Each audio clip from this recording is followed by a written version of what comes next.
animales. Cuando tenía 3 años achicharró a un gato en el microondas. También mató a un pequeño perro. Mi madre tenía un Yorkshire Terrier y él dijo que lo volteó y que se rompió la nuca.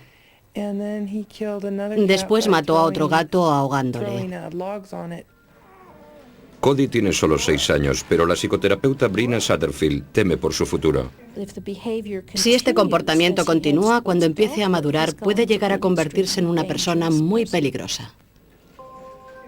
Cody no está solo atravesando una fase. Estos podrían ser los síntomas reveladores de un comportamiento violento en el futuro. No tiene ningún remordimiento cuando mata a esos animales.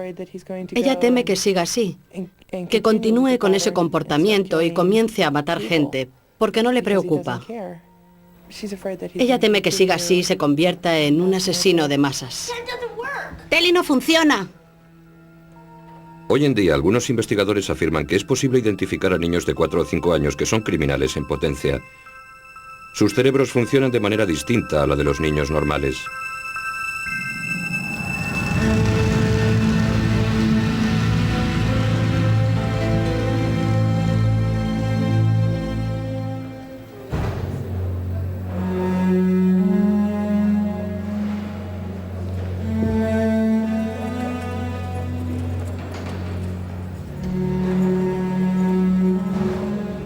Cada vez tiene más peso la teoría de que los criminales son diferentes de las personas que acatan la ley. Pueden existir factores biológicos que les inclinen hacia una vida criminal. Y quién sabe, la biología podría darnos la esperanza de encontrar algún remedio contra la enfermedad del crimen. Esto supone una revolución en la biología en lo referente a cómo entender el crimen, y pienso que una de las consecuencias de la investigación biológica será ver el comportamiento criminal como una posible enfermedad.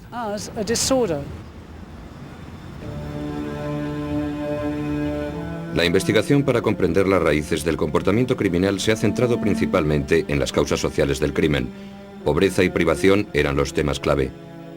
Pero lo que los sociólogos pasan por alto es el papel del estado biológico del cuerpo, especialmente las anormalidades funcionales del cerebro, y que podrían ser el resultado de accidentes o de factores sociales, dificultades en el nacimiento, consumo de drogas, ingestión de alcohol. Sean cuales sean las causas, muchos especialistas están convencidos de que sus consecuencias en el cerebro hacen a un criminal diferente a nosotros. Los nuevos descubrimientos sobre el cerebro supondrán un desafío fundamental a nuestra concepción actual de la culpabilidad y el castigo. Ahora. Iluminados por esta nueva ciencia, podemos trazar la senda criminal de 2 delincuentes adultos. Frank es un criminal profesional. Tony ha pasado la mayor parte de su vida adulta en prisión. ¿Simplemente ambos siguieron el mal camino? ¿O existen evidencias de que son prisioneros de sus mentes anormales? Tiene que haber algo que marcha mal, si no, yo no hubiera derrochado la mitad de mi vida en la cárcel. La mayoría de nosotros ha violado la ley en la infancia. Unos pocos se habituaron a ello y de estos unos pocos se convirtieron en delincuentes adultos. Los estudios demuestran que existe un puñado de niños que se dirigen hacia una carrera criminal. Es correcto decir que existe una minoría peligrosa, que existe solo una diminuta fracción de la población responsable de la mayoría de los crímenes. Los investigadores piensan que podemos identificar a la minoría peligrosa mucho antes de que arruinen sus propias vidas y las de otros, mediante exámenes que comprueben cómo actúan sus cerebros. Pero lo más impresionante es la afirmación de que este grupo de riesgo puede salvarse mediante tratamiento. Así pues, ¿quiénes componen la minoría peligrosa? A Cody se le diagnosticó con 4 años que sufría falta de atención y desórdenes de conducta.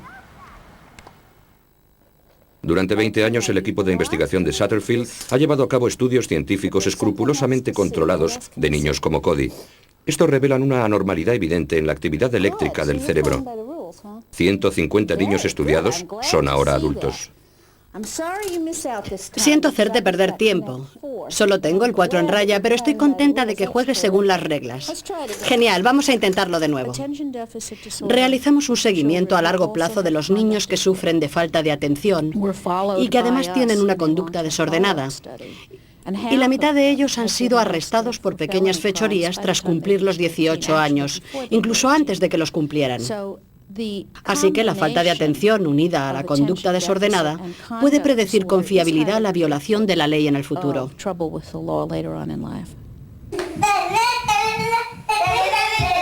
A Lauren se le diagnosticaron estos desórdenes cuando tenía 4 años. Sus padres fueron advertidos de que podría tener problemas serios en el futuro. Lauren, si no estuviera en tratamiento, si no se interviniera en su comportamiento, si no hiciéramos nada con ella, probablemente cuando tuviera 20 años se habría convertido en una promiscua sexual y en una delincuente. Estaría en la cárcel antes de cumplir los 20. Lauren tiene ahora 8 años, pero ¿qué es lo que pone a los niños en riesgo de desarrollar una conducta criminal adulta? Parecen carecer de sentimientos y emociones normales. Los síntomas de Lauren son típicos. Di adiós. Toma un primer plano del beso. Lauren fue diferente desde que nació. Nunca sonreía. Era muy, muy duro. Nunca pasó por esa etapa, ya saben, en la que se sonríe, se emiten ruidos y se ríe a los 3 o 4 meses. Ella nunca lo hizo. Pienso que era muy diferente a lo que yo esperaba de un niño, o comparándola con su hermana mayor. Ninguno de los otros niños era así. Un síntoma de disfunción es su actitud ante el sufrimiento. La crueldad con los animales, infligida sin remordimientos, es uno de los claros indicadores de una violencia futura. A Cody no parece preocuparle lo que les hace.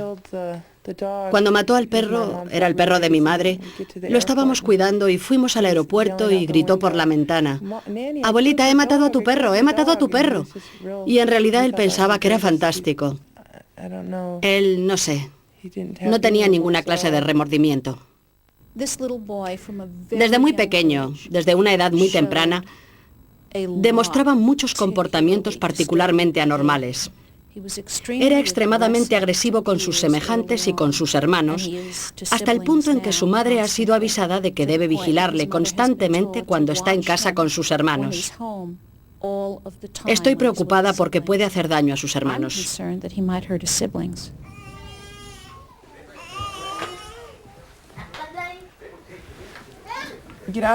Fuera de su habitación, Cody. Cody.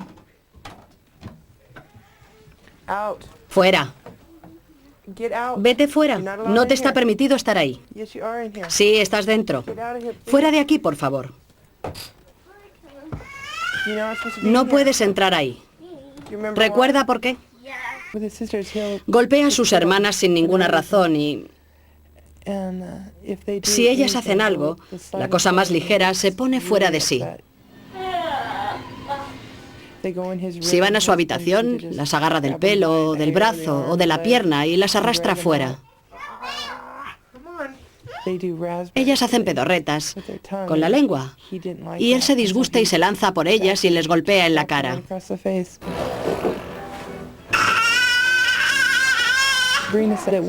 Brina dice que un día podría explotar y matar a alguien, a una de mis hijas, por un simple enfado, y matarla sin pensarlo 2 veces. ¡Alerta, bebé! Muy bien, estate quieto. No la toques, no la toques. Al llegar a la edad escolar, el comportamiento de Lauren le creó muchos problemas. En esa época, Lauren llevó un cortador de azulejos a la escuela cuando tenía unos 4 años. Es de esas herramientas en las que se introduce un azulejo y se corta. Supongo que si metías un dedo podría cortarlo. Ella estuvo enseñando esta herramienta y supongo que se llevaron un buen susto, porque creo que decía a los niños: ven aquí, mete el dedo. Me llamaron varias veces del colegio porque estaban preocupados por su nivel de violencia y agresividad en clase. Lauren siempre tuvo problemas. Los intentos de su madre por corregirla parecían aumentar su mala actitud y su carácter amenazante. Solía pensar que Lauren me mataría mientras dormía. Porque Lauren estaba dispuesta a hacer lo que le dictaran sus impulsos. Y si la ponía furiosa, yo era la única que la reprendía, ¿saben? Y podría tener problemas por esa causa. Y solía pensar que podría matarme. Es algo muy triste que una madre diga eso. ¿Has comido junto a la puerta, Lauren? ¿Sí? Muy bien.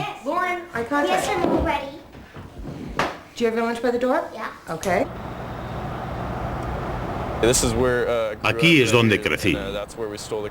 Aquí robé el coche. Aquí es donde tenía el apartamento y me metí en un montón de problemas con la venta de drogas. Aquí traficábamos con marihuana y con speed. La tendencia infantil de Danny hacia la delincuencia no fue diagnosticada. Su madre no había oído hablar de los desórdenes por déficit de atención y cuando empezó a robar con 3 años pensó, niños son solo niños. Yo dije, ¿qué tienes dentro de tu camisa? Y él contestó, es un secreto. Yo dije, bien, vamos a descubrir tu secreto. Le quité la camisa y vi que había robado a su hermano pequeño unos 6 cochecitos y dije, no puedes coger eso. Y él contestó, sí puedo, los he escondido. Los niños con desórdenes por déficit de atención son diferentes a los niños normales, porque su tendencia a mentir y a robar es constante y no transitoria. Dura más de 6 meses o de 1 año.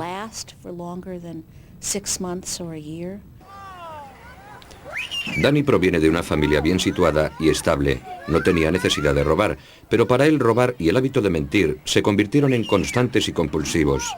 Las travesuras fueron degenerando en delincuencia. Mentía constantemente. Lo hacía muy bien. Era muy bueno y muy convincente. Llegó a ser muy hábil mintiendo para salir de los líos en los que se metía y dando excusas de por qué las cosas no estaban donde se suponía que debían estar, o la situación que fuera. Tenía mucho talento para eso.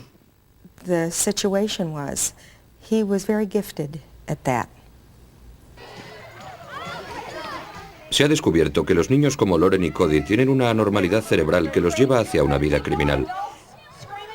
Ya estén en un ambiente social bueno o malo, la consecuencia es la misma. Su defecto biológico es fundamental para hacer de ellos unos criminales potenciales. Ha dicho ay. ¿Qué haces? No trepes por ahí. No hagas eso. Aunque son hiperactivos, de hecho estos niños tienen un bajo nivel de actividad en una parte del cerebro llamada córtex frontal. Los niveles de actividad pueden observarse y medirse mediante el examen de la actividad eléctrica del cerebro. Los científicos han encontrado que una de las ondas cerebrales, las ondas θ, son siempre diferentes en los niños con riesgo de comportamiento criminal. En estado de somnolencia las ondas θ son lentas y anchas. En estado de concentración son más rápidas y estrechas. Los niños de riesgo, los hiperactivos, tienen paradójicamente un grado anormal de comportamiento somnoliento. Un estudio del británico Adrian Raine midió los niveles de actividad en los chicos antes de que hubiesen cometido ningún delito. La cuestión más importante es si esos criminales pueden ser identificados 9 años antes mediante la medición de su actividad. La respuesta es sí, es posible. Hemos descubierto que los criminales tienen una excesiva actividad θ aquí y la actividad θ en una onda EEG lenta. Se mide una infractividad individual. Así que, esencialmente, las 3 medidas de actividad puede predecir quién se convertirá en criminal 9 años más tarde. ¿Cuáles son las causas de la baja actividad en los niños? A menudo los daños cerebrales se producen por problemas en el nacimiento. Cody sufrió una grave insuficiencia de oxígeno cuando nació. Su profundo desorden de comportamiento parte de una baja actividad cerebral clásica. Pero, ¿por qué la baja actividad predispone a un niño hacia el crimen? La respuesta se encuentra en el modo de funcionamiento del cerebro. El córtex frontal regula la habilidad para planear y organizar el comportamiento. También controla nuestras reacciones emocionales.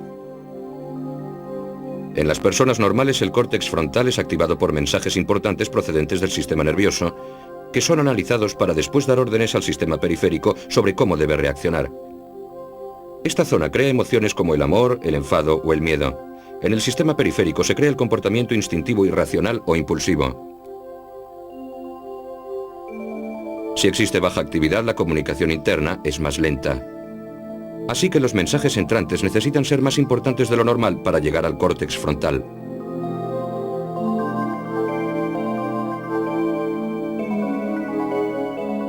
Esto supone que el córtex será más lento en activar el sistema periférico, el cual no consigue generar los sentimientos normales de miedo. Con bajos niveles de actividad falta el miedo. Por ejemplo, una de las cosas que nos impiden a la mayoría de nosotros el cometer actos antisociales es pensar en las consecuencias que tendrían nuestras acciones, puesto que cuando éramos niños fuimos castigados y recordamos las consecuencias de nuestras acciones.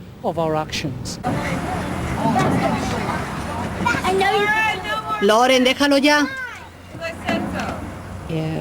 Si ella hacía algo que se le ha dicho que no hiciera, si rompía algo, no tenía sentimiento de culpabilidad o miedo. El miedo era algo ajeno. Ella no le temía nada. La disciplina no significaba nada para Dani porque a la edad de 10 años carecía completamente de miedo. Podía estar fuera toda la noche tomando y vendiendo drogas y traficando para comprar más. Empecé a vender marihuana, lo que me llevó a engancharme primero a la cocaína y después a los cristales de metadona, al speed. Y cuando estaba en ello, la policía me pilló un par de veces, cuando me encontraba con los amigos, vendiendo por las calles. Descubrimos que no había manera de hacerle comprender la disciplina o las consecuencias de su comportamiento. No había castigo que le hiciera entrar en razón. Él era en aquel momento más grande y más fuerte que yo, y podía atravesar la puerta cuando quisiera. Quiero decir que podía colgarse de los autobuses, podía robar dinero, podía coger mis joyas y después venderlas. Podía hacer lo que quisiera. No había límites para él. Nosotros no teníamos la respuesta. Puede parecer contradictorio que un niño hiperactivo tenga una baja actividad cerebral. Lauren, espera. Pero un córtex frontal activo es esencial para el poder de concentración. Lauren, deja eso. Su baja actividad cerebral hace que los niños hiperactivos no puedan centrar su atención. Siempre se están moviendo. La consecuencia principal de no ser capaz de centrar la atención es la de que muchísimos niños inteligentes fracasan en la escuela. Son incapaces de realizar ningún trabajo académico al nivel que les permitiría su coeficiente de inteligencia. Al fracasar, desarrollan una autoestima y una imagen de sí mismos muy bajas. A menudo sienten que están equivocados o hacen las cosas mal. No me sometía a los profesores, no obedecía las reglas y no era capaz de realizar un buen trabajo académico. Así que no hacía mis deberes ni el trabajo en clase. No podía centrar mi atención. No podía concentrarme y prestar atención al trabajo, así que me comportaba mal porque no podía centrar mi atención. Eso me enfadaba y me frustraba, así que me comportaba aún peor. Así que esa es la primera de un conjunto de percepciones negativas para el niño. Y muy a menudo intentan salir de ello haciendo cosas simples, efectivas, inmediatas, que les hacen sentir bien, pero a menudo esas cosas no son socialmente aceptables.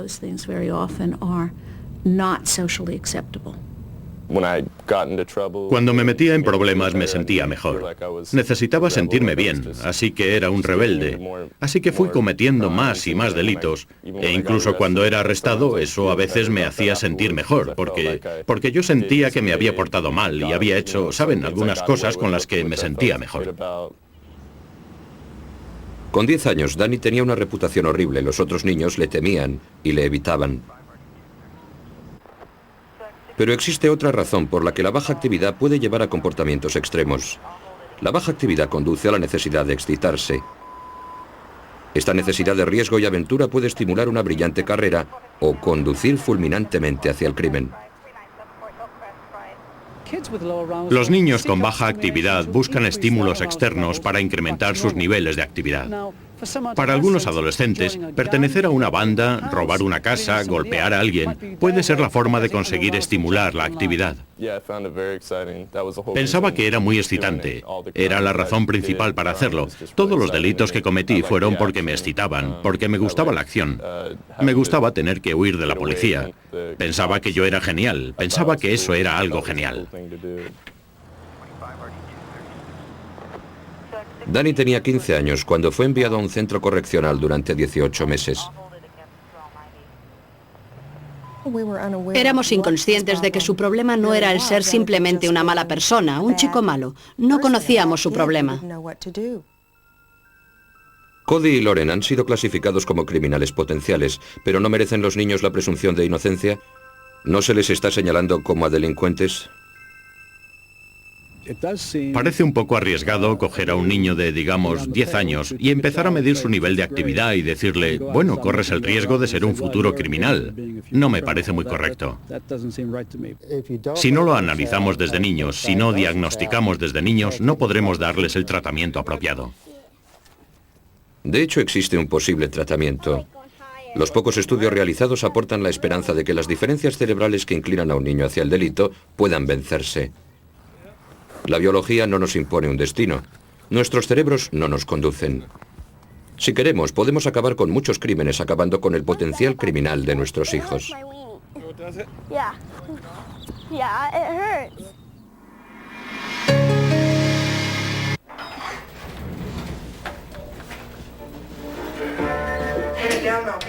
Cody está siguiendo un tratamiento intensivo.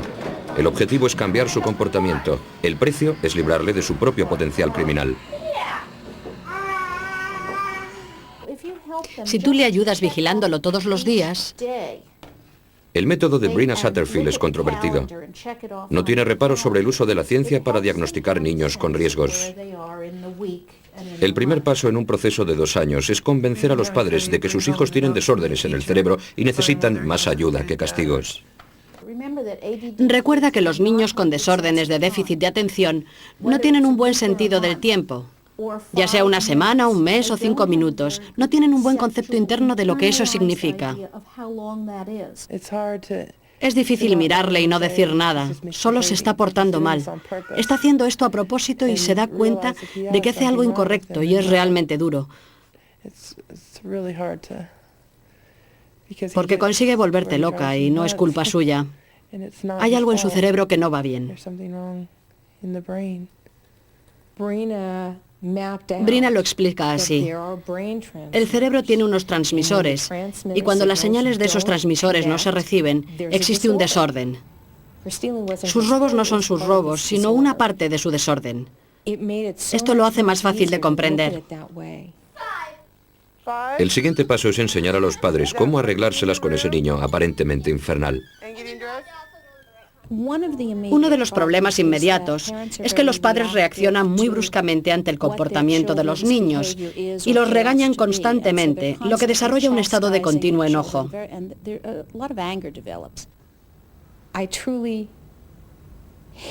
Llegué verdaderamente a odiar a mi hija, a odiar a Lauren.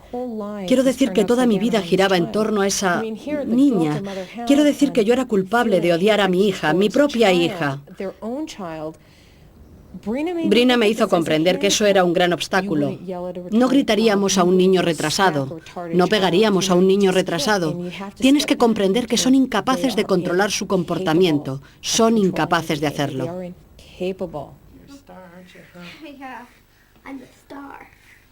La otra parte del tratamiento es química. Ven aquí, tienes que tomar tus pastillas. El Ritalin es un estimulante cerebral. Pensarán que lo último que necesita un niño hiperactivo es un estimulante cerebral, pero es su cerebro infractivo el que necesita estímulo para activar el córtex frontal y ayudarle a concentrarse. Le doy esta medicina y alrededor de media hora más tarde comienza a calmarse. Cody no sería capaz de ir a la escuela. Estaría demasiado excitado sin medicinas. No habría manera de que pudiera calmarse para que el profesor le enseñe. Estaría fuera de control.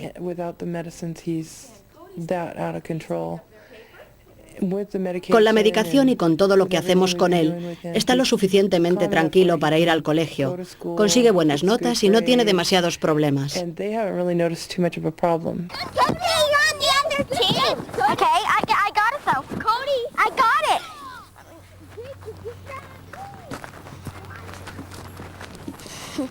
Pero los estudios demuestran que los medicamentos por sí solos no son capaces de acabar con la delincuencia. Brina calcula que un niño como Cody necesitará de 2 a 3 años de tratamiento antes de que comience a actuar como los otros niños.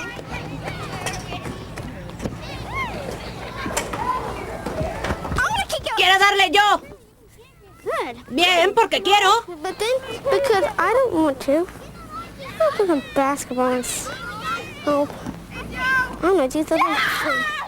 Los medicamentos ayudan a Cody a concentrarse en sus estudios. Llevará mucho tiempo convertirle en un niño tierno y considerado. Creo que te gusta lanzar cosas cuando haces travesuras. Solo lo hago algunas veces. ¿No haces travesuras con el gato cuando le tiras las cosas? ¿Te portas mal con el gato por alguna razón? No me ha hecho nada. ¿Por qué le lanzas cosas al gato y lo matas? No sé. ¿No lo sabes? Me asombra que fueras malo con algo. ¿Eras malo con alguien o con algo? Yo no era malo con nadie. No sé por qué golpeé al gato. Un niño de esta clase no tiene el mismo tipo de sentimientos que nosotros podríamos tener cuando dañamos a otra persona. No tiene el sentimiento de choque o de horror por ello, por lo que significa. ¿Y qué fue lo que pasó? Le tiré piedras cuando íbamos a casa. ¿Le tiraste piedras? Y después mi papá me llamó. De acuerdo. ¿Pero piensas, Kevin me ha hecho enfadar mucho y no quiero ser tu amigo si me tratas de esa manera?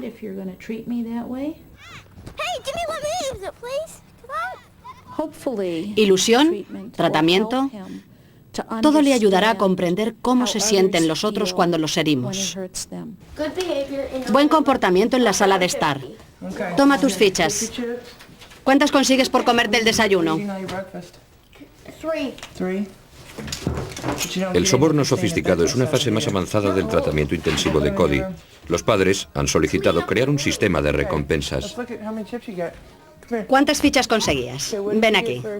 De acuerdo, ¿qué conseguías por estudiar? ¿Piensas que lo has hecho bien? 3. ¿3? ¿Sabes qué? Creo que lo has hecho muy bien. Te daré 5. Este ha sido el mejor día de estudio que has tenido nunca. Ve a vestirte. Cuando se porta bien en algo particular, se le recompensa con pequeñas fichas de plástico. El niño puede cambiar después esas fichas por el placer de ver televisión, ir a jugar con un amigo o lo que sea. Una especie de capitalismo juvenil por el que el niño obtiene beneficios por su comportamiento en vez de por su trabajo, y del que toda la familia se beneficia. Puede ser sorprendente lo que hacen unas pequeñas piezas de plástico. Está realmente motivado para aprender lo que de otra forma no haría de ninguna manera. Trabaja realmente duro para conseguirlas. Es una especie de soborno, pero funciona. La familia de Loren ha pasado 3 años con el tratamiento de Satterfield. Todavía necesita estimulantes que le ayuden a concentrarse, pero la mezcla de terapias ha cambiado su comportamiento. Y Francine está menos preocupada por su hija. Gracias a Dios ya no tengo miedo. Loren no es como antes. Ahora se siente culpable. Tiene un poco de miedo. Es consciente. Es receptiva hacia el dolor de los demás. Es la primera en ayudar a un niño que se ha hecho daño en el colegio.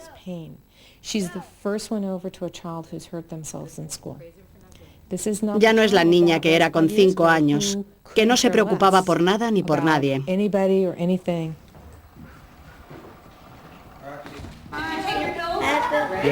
¿Has tomado tus pastillas?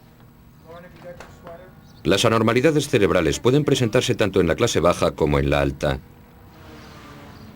La diferencia es que una familia con recursos puede gastar tiempo y dinero en un tratamiento. Otros niños que completaron el tratamiento de Satterfield son ahora adultos respetuosos con la ley. Te quiero, sé buena.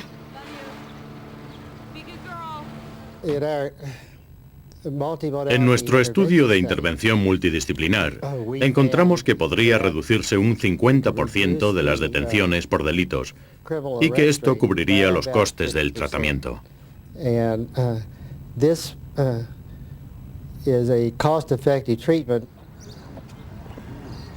Un año de tratamiento cuesta 2.000 libras. Un año en un reformatorio juvenil cuesta 17.000. La vida criminal de un delincuente habitual puede costar al contribuyente más de 1 millón de libras. Pero no existe una garantía absoluta de éxito.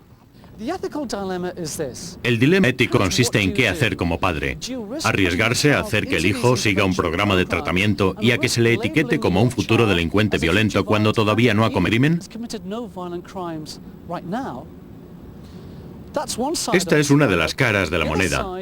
La otra es, si se ignora esa posibilidad y no se lleva a cabo un tratamiento, hay un 80% de posibilidades de que se convierta en un violento criminal, que no solo destruirá su propia vida, la de sus hermanos y hermanas, sino también las vidas de las víctimas inocentes de sus crímenes.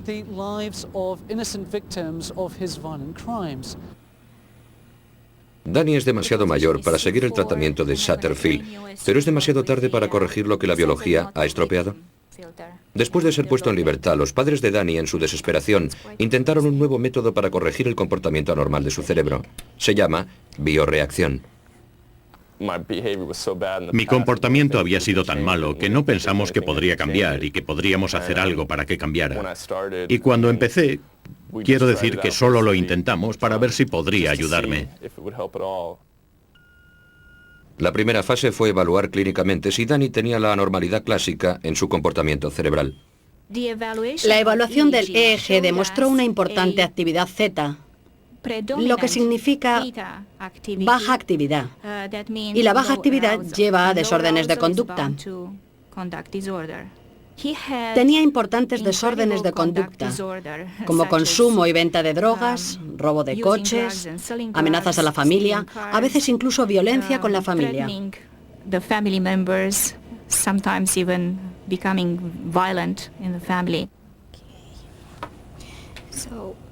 Existe la evidencia científica de que bajo determinadas condiciones podemos reconducir nuestros cerebros y cambiar nuestros niveles de actividad. Ahora me gustaría que miraras frente a ti y te concentraras en el Pac-Man. Relájate lo que puedas. Muy bien. Bioreacción suena a pseudociencia. En este caso se utiliza un simple videojuego. La diferencia está en que los pacientes utilizan sus propias ondas cerebrales y no sus manos para controlar el juego. Si te concentras, el Pac-Man se comerá más bolitas. Y si te desconcentras, verás que va más despacio y deja de comer bolitas. Así que es realmente un buen juego, porque exige estar muy concentrado. Y como te concentras, hace que tu cerebro se habitúe a ello. Cuantas más sesiones se realizan, mejores son los resultados. Así que si se realizan 3 sesiones por semana en aproximadamente un año, se produce un cambio completo y permanente en el cerebro. Las ondas cerebrales de Danny han cambiado y también su audaz y egoísta búsqueda de sensaciones. Ahora sus ondas cerebrales son normales. Se ha producido una normalización de su actividad eléctrica, que tiene como consecuencia, por supuesto, un comportamiento normal. En unas 3 semanas se produjo un auténtico milagro. Era el primero en interesarse por todo. Tomó interés por el colegio y pasó de traer siempre ceros a conseguir sobresalientes. Notas muy buenas en los exámenes.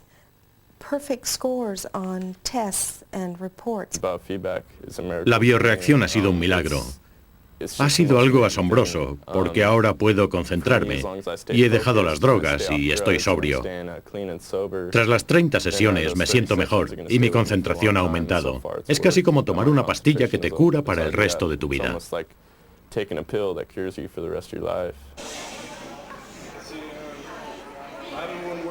Estoy trabajando en esta canción. Todavía no tengo la letra. Es demasiado pronto para afirmar que un milagro ha terminado con la delincuencia de Danny a sus 20 años, pero recientemente ha asistido a la boda de su hermana, el primer acontecimiento familiar en el que ha estado desde hace años. Toca una canción que ha escrito y pasa sus exámenes con brillantez. Cuando vaya a la escuela de música intentaré conseguir buenas notas y realizar una buena carrera para el futuro.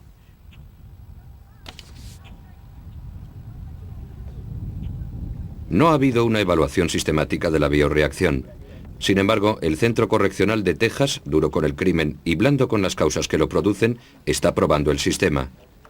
Y los resultados provisionales animan a los jóvenes delincuentes como Danny. Pero el tratamiento es la excepción. Nadie en Gran Bretaña, por ejemplo, está intentando el método Satterfield. No hay muchos niños que sean capaces de conseguir el tratamiento apropiado. Muchos niños continúan sin tratamiento y fracasando en el colegio, fracasando ante los demás y ante la sociedad, y normalmente se convierten en marginados, y algunos de ellos en delincuentes, y atacan a otras personas.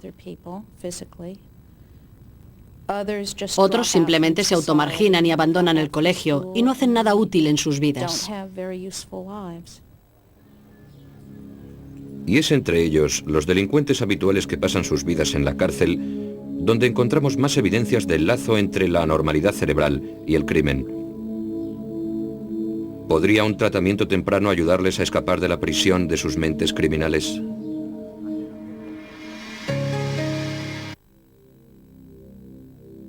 Las prisiones de Gran Bretaña acogen a más de 50.000 internos. ¿Cuántos de ellos son incapaces de controlar sus acciones? ¿Puede aplicarse a todos el mismo concepto de culpabilidad? Cientos de estudios han medido los niveles de actividad cerebral de los delincuentes habituales. Y los exámenes clínicos, incluidos los de las prisiones británicas, cuentan todos la misma historia. Durante al menos los últimos 50 años, hemos encontrado que los criminales o los individuos antisociales tienden a tener una baja actividad psicológica. Baja actividad, como hemos visto, significa que la inteligencia, las zonas frontales del córtex, no dan instrucciones al sistema periférico para que genere las respuestas apropiadas a los sentidos de una persona normal. Una persona con alta actividad sentirá probablemente pánico y se derrumbará, mientras que un individuo con una actividad muy baja reflexionará racionalmente sobre la situación. Esto puede darle una idea clínica de por qué la baja actividad puede ser útil para un criminal y por qué puede predisponer a un individuo a convertirse en un criminal. Simplemente relájate. El criminal reincidente o delincuente habitual sufre de la misma anormalidad cerebral que hemos visto en Danny. Tony es un clásico delincuente habitual. Ha pasado la mayor parte de su vida adulta en la cárcel. Como en el caso de Danny, su entorno social no explica por qué escogió el crimen. De hecho, mi familia me educó bastante bien. Provengo de un hogar con mucho amor y cuidado. No tengo excusas. Tony creció con una recta moral en una familia de clase media, como los padres de Danny. El padre de Tony no comprende qué pasó. Le dimos una educación. No le enseñamos a robar, o no tenía que robar. Le dábamos todo lo que pudiera necesitar. No comprendo cómo se salió del buen camino, no tengo ni idea. ¿Existe una solución biológica para el problema de la delincuencia de Tony? ¿Cuántas características tiene en común con Danny? Cuando era niño, el patrón de comportamiento de Tony era similar al de Danny. Tenía todos los síntomas de desorden de déficit de atención y de hiperactividad. Cuando miro hacia atrás, creo que puedo haber sido hiperactivo. Siempre fui un niño muy activo, siempre estaba haciendo algo. Tenía que ser activo y podía distraerme muy fácilmente, especialmente con las cosas aburridas de la vida. Todavía no puedo permanecer sentado. No creo que pueda recordarle leyendo un libro. No creo que fuera capaz. El hecho de estar sentado tranquilamente era imposible para él. Le atraían otra clase de tentaciones. Alguien más joven me enseñó cómo robar coches. Si no podía permitírmelo, lo robaba. Y la sensación de quebrantar la ley y el orden comenzó cuando tenía unos 11 años y llegó a ser habitual sobre los 17.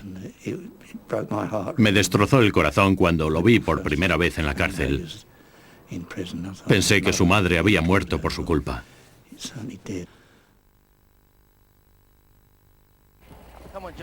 Vamos, ten cuidado. Este es Frank, un criminal de carrera. Ha pasado 15 años preso por robar un camión de lingotes de plata. El camino que le llevó al crimen es quizás más incomprensible. A diferencia de Tony, creció en desventaja. El crimen en el barrio de East End de aquellos días era una forma de vida. Frank comenzó a realizar pequeños robos cuando solo era un niño. Solía robar en un mercado de Stratford. Solía robar cajas de repollos, coliflores, zanahorias, cebollas y cosas así, pero no para venderlas. Solo las cogía y las regalaba a la gente de la calle. Rita Strange era vecina de Frank. Cree que el verdadero problema surgió cuando consiguió un trabajo de vigilante en una sala de billar. El local tenía cierta mala reputación. Sabíamos que todos los sinvergüenzas iban allí. Todo el mundo sabía que aquello era un foco de delincuentes. Supongo que allí escuchó cómo conseguir todo el dinero que quisiera. Así empezaría todo. Frank y George eran buenos amigos. No éramos ricos, éramos dos chicos de la calle.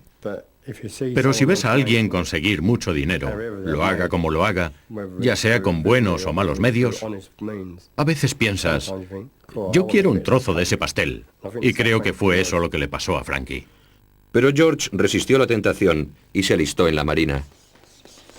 Como a Frank le gustaba el frenesí y la acción del boxeo, pero pasaba igual con muchos niños del East End y no se convirtieron en criminales. Boxeaba Frank porque su cerebro hiperactivo no lograba concentrarse en la escuela y ansiaba nuevas sensaciones. Cuando robé los lingotes fue muy emocionante. Yo diría que más emocionante que el hecho de conseguir el dinero. Dinos más sobre los sustantivos. Haz tus textos más interesantes. Frank está aprendiendo el abecedario. Cuando era joven creía que era imposible para él aprender a leer y escribir. Unos 100 estudios demuestran que los criminales de carrera tienen un bajo nivel de inteligencia verbal. ¿Condujo esta desventaja de Frank hacia el crimen? Explica mejor lo que significan las frases, ¿de acuerdo? Existe otra buena pista entre los surcos del cerebro. Cuando los científicos compararon los cerebros de los no criminales con los de delincuentes habituales, encontraron que la zona de lenguaje de los criminales no funcionaba bien. Descubrimos que el hemisferio izquierdo era mucho más pobre en términos de material para el proceso verbal, y resulta que el material para el proceso verbal es muy importante para aprender las reglas sociales. La conexión entre los dos hemisferios del cerebro es esencial, porque el lado izquierdo controla los impulsos y el lado derecho las emociones. El código moral interno es extremadamente importante en el desarrollo de una conciencia. Y efectivamente, si no se tiene una regulación interna del proceso verbal, entonces se es menos capaz de generar un código interno verbal con guías y reglas de comportamiento social. Pero todavía hay más descubrimientos sobre los lazos entre el crimen y el cerebro. Puede existir un fallo en la estructura cerebral de los delincuentes habituales. 2000 de estos criminales fueron sometidos a un conjunto de exámenes neurológicos. Hemos estudiado a los reincidentes durante años. Es probable que el 90% tenga una anormalidad en su cerebro. Gracias a los exámenes neurológicos se puede trazar un mapa de las funciones del cerebro. El área gris indica baja actividad. A la izquierda está un cerebro normal. Y este es el cerebro de un criminal de carrera. El córtex frontal en el delincuente habitual no funciona correctamente. El área racional del cerebro no controla la instintiva e impulsiva zona periférica. Cuando recibimos impulsos, existe en nuestro cerebro un sistema de aceleración y otro de frenado, la inhibición. Y en la mayoría de los reincidentes hay una ausencia de ese sistema de frenado. De este modo, cuando en esta parte del cerebro existen disfunciones o daños, esos frenos no funcionan. El individuo se convierte en una víctima de sus impulsos y continuará cometiendo crímenes, a menudo de manera estúpida y poco rentable para ellos. Los crímenes de Tony encajan en el tipo de fallo en el sistema de frenado. Su mujer sabe bien qué es lo que falla. Él hace muchas cosas por impulso y nunca se para a pensar lo que hace. Si lo quiere hacer, lo hace y no piensa en las consecuencias.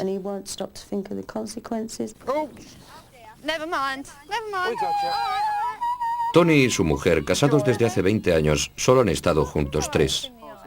Ella le apoya y le visita regularmente con sus nietos. Nunca ha entendido por qué Tony se dedicó a delinquir, con lo que ha podido tener.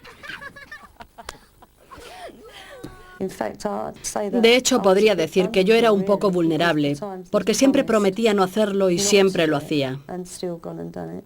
Incluso pensando que podría acabar con su matrimonio, perder a sus hijos. No estábamos en una mala situación económica. Teníamos una bonita casa. No necesitaba hacerlo, pero lo hizo.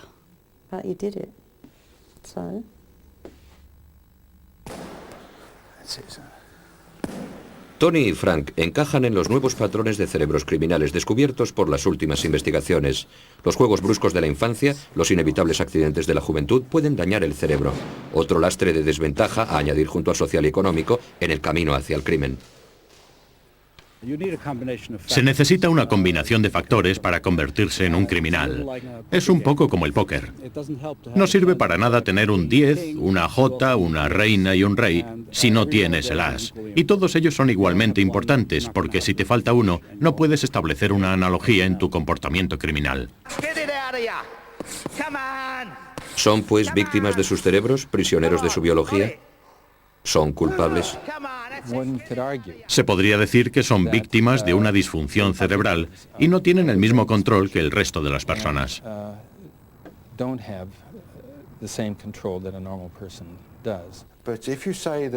Pero si los psicólogos están diciendo que en caso de desorden cerebral no eres culpable, me gustaría ir más lejos, pero esa es la salida fácil. Quiero decir que yo sé lo que está bien y lo que está mal. ¿El hecho de que yo actué antes de pensarlo es una excusa? Me gustaría pensar que lo es, pero no creo que fuera aceptada. Haber diagnosticado a algunos criminales habituales como víctimas de un desorden no da carta blanca para excusar su comportamiento, en absoluto. Incluso aunque sufran un desorden, es necesario internarlos, porque necesitamos proteger a la sociedad. El tratamiento en prisión es prácticamente desconocido. Pero si Frank hubiera tenido la ayuda que han tenido Cody, Lauren y Danny, ¿podría haber evitado una vida de errores y decepciones? Pienso que si hubiera valido para algo, si hubiera podido comportarme como es debido, hubiera hecho algo bueno en mi vida. Si el boxeo se me hubiera dado bien, creo que no habría delinquido. Creo que existe algo que yo no tengo y que me llevó a cometer delitos. ¿Y qué ocurre con Tony? ¿Podríamos reconocer síntomas peligrosos en otros futuros Tony? Cuando miro hacia atrás, a mi incapacidad para permanecer sentado, para concentrarme, quizás sean razones que me han llevado hasta aquí. Si lo hubiéramos descubierto antes, quizá... Pero me miro y veo que tengo 50 años, que es un poco tarde. Solo nos gustaría saber lo que nos depara el futuro. Rezo y creo honestamente que esto es así, pero me digo que es la última vez, y me convenzo a mí mismo que es la última vez, que se acabó. Las tentaciones de la libertad tendrán que esperar. Tony tiene que cumplir todavía 4 años de su condena.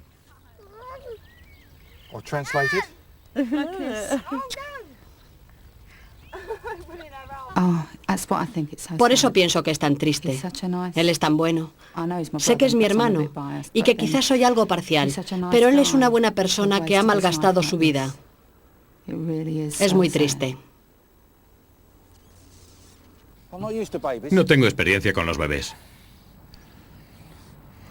¿Podríamos llegar a conocer cómo recuperar esa vida perdida y librarnos de toda la desdicha y el coste de la criminalidad de Tony? Reconocer las raíces biológicas del crimen parece que funciona en los niños americanos y rompe las cadenas que los arrastran inevitablemente hacia una carrera delictiva. Lauren está creciendo como una niña normal en una familia que ha tenido la valentía de reconocer que estaba enferma y necesitaba ayuda. Lo que Brina me enseñó es que podía odiar ese desorden y amar a la niña. Me enamoré de Lauren. Quiero decir que en verdad es una hermosa niña con una fea enfermedad. Cody también muestra signos de que el tratamiento está empezando a funcionar. Cody es muy inteligente para su edad y desde que estamos trabajando con él, sé que no va a acabar en la cárcel. Va a ir a la universidad y convertirse en médico o abogado.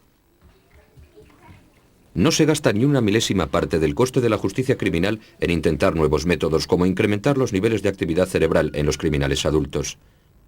Pero por fin sabemos que la biología no limita nuestro destino, a menos que la dejemos.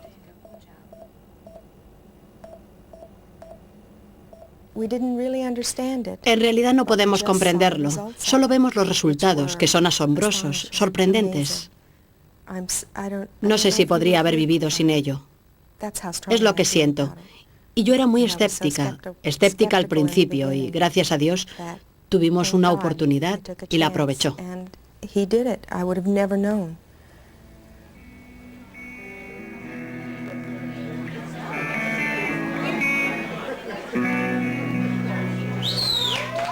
Danny puede mirar ahora hacia el futuro. Nuestro segundo programa intentará descubrir si la misma comprensión clínica del cerebro que le ha salvado puede aplicarse a los delincuentes violentos.